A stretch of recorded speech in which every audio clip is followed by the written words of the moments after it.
I'd say my most memorable moment as a Gustie athlete was winning the championship for the MIAC playoff tournament 2 times on our home court.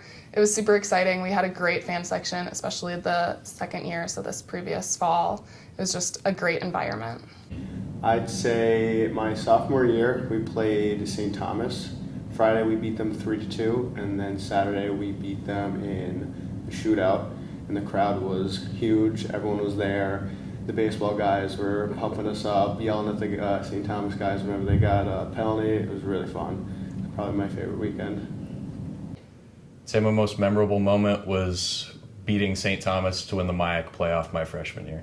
My most memorable moment as a Gustie athlete was winning a MIAC championship for the 4th year in a row here at Gustavus. One of my most memorable moments was my sophomore year, so it was during COVID. We, as a team, played a whole month-long game of Survivor. So we had to find idols around campus. We did tribal council. Everyone was split up onto teams. Our coaches dressed up as the Survivor people. It was super, super fun. The most memorable moment is kind of hard because I think the things that I remember most are the little moments, the everyday runs and stuff like that. Winning track conference was definitely a big one. Another one was probably when we went and ran on Ottawa, and there's a lot of dead garter snakes. I have 2 equally memorable moments. One was going to Scotland last August with the team.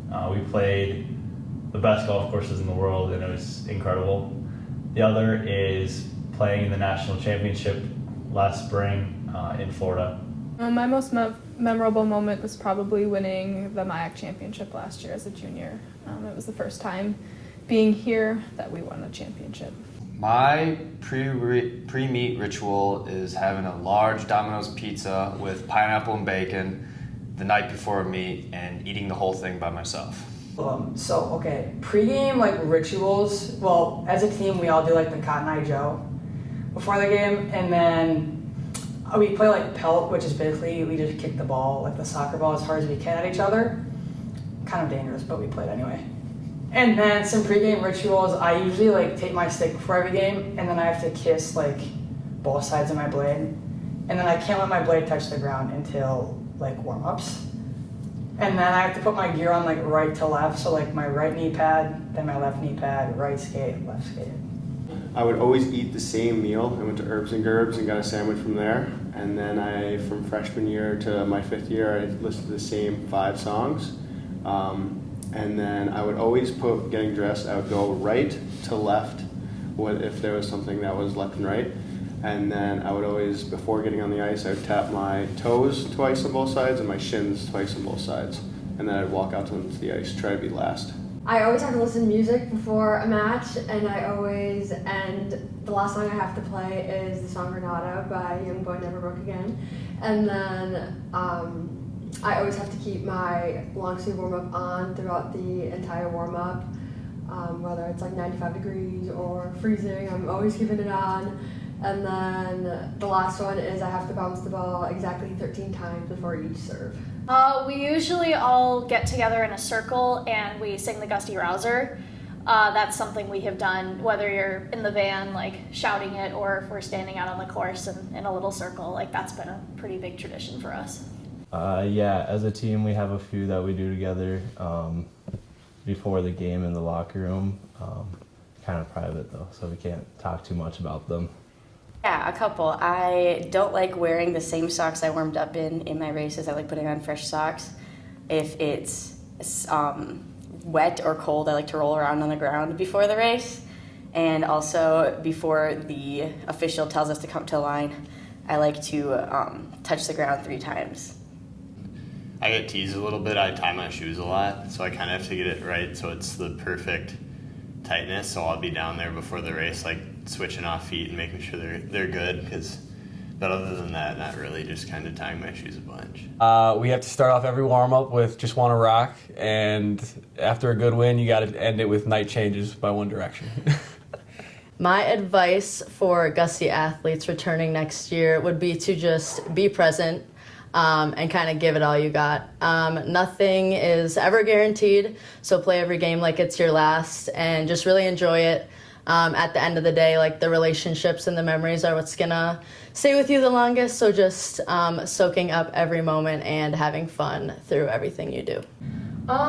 For any athletes that are returning, I would say just take it all in. It goes by way faster than you understand, and they're really your family members, and you'll miss it when it's over.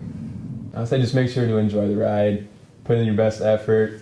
It goes by as fast as they say it does, so just enjoy it, put in the work. It's only a few years.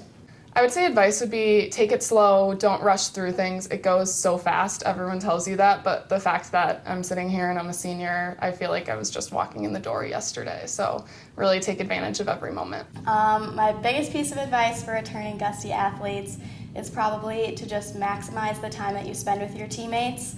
Everyone always says that time goes by super fast, but you don't really realize that until your time is done. So don't take for granted all of the long bus rides and the practices that you spend together, because 10 years from now, you're not going to remember how many minutes you played or the score of every single game, but you're going to remember the moments that you made with your teammates. I would say just really listen and learn from all of your older teammates and coaches. That's really the best way to just improve your game. I would say that sometimes sports can have a lot of pressure and you feel like you have to perform really well, or like in our sport, hit a certain mark, but I would say to remember to kind of keep it simple and enjoy like having fun and remembering why you're in the sport you're doing, because kind of staying within yourself and not overcomplicating it will make the experience better and help you to do your best. My advice would just be find a way to cherish the season and your time being here. Find a way to set aside all of the stress that comes with playing and practicing every day, and just find a way to enjoy being around your teammates and being here on the hill. Celebrate the wins, learn from the losses, but most importantly, enjoy the little moments. Day in, day out with your lifelong friends and your teammates, because that's what you're going to remember the most. So good luck and go Gusties. Philly, how appropriate are we allowed to be? Or how appropriate? Very appropriate. Very appropriate. All right. My favorite memory of Coach John is when we were on our freshman year training trip and in Puerto Rico, and during a set, he was so happy that we did so well on it that he did a front flip into the pool and probably made the biggest splash I've ever seen. Not calling him fat, but it's the biggest one I've ever seen in a while. One time, it was after a big win at Gustavus. We played Wartburg. It was 2 seasons ago. We won pretty handedly that game. They were a ranked national team. It was our first national team that we beat in a while.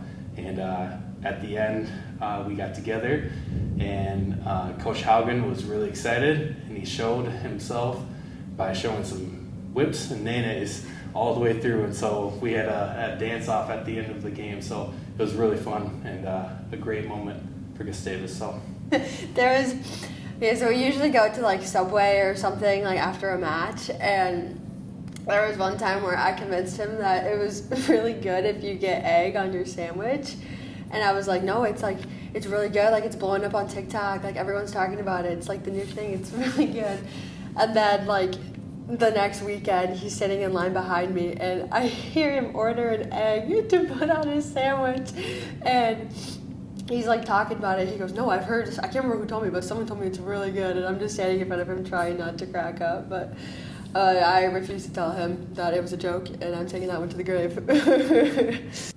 Well, T-Val always wears like jumpsuits and jackets at all times, so getting to dump a bucket of water on a dude who's already wearing 6 layers of clothes was one of the better moments of my college career yesterday, so I'll always remember that one. Oh gosh, my pregame meal is probably, I'm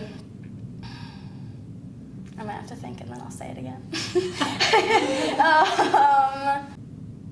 I'm just gonna make something up. It's not even my pregame meal, but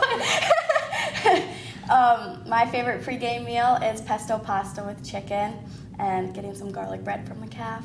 My favorite teammate is Izzy Quick because we are both the same position, so we'd always guard each other and have fun together. So I was really sad when she was injured because I felt like I had lost my partner in crime.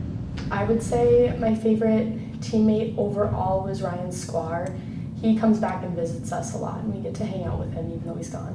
Ooh, okay. My favorite teammate, she's gone now. She's a year older than me, but her name is Brooke Marillo. My favorite teammate would be Bergen Nelson. We started off same year and we've just been growing each year, and it's been so fun to watch her grow and progress, and to see how good she is now. It's just amazing. And shout out my Gustie throwers and Torque. So my last name is Berkey, and so like originally like in elementary school and like middle school, it sounds like beef jerky, which is kind of a stretch. And then one of my teammates on my high school team was like, okay, beef jerky is way too long to like yell at you on the ice, so do you want to be called beef or jerky? And for many reasons, I picked beef.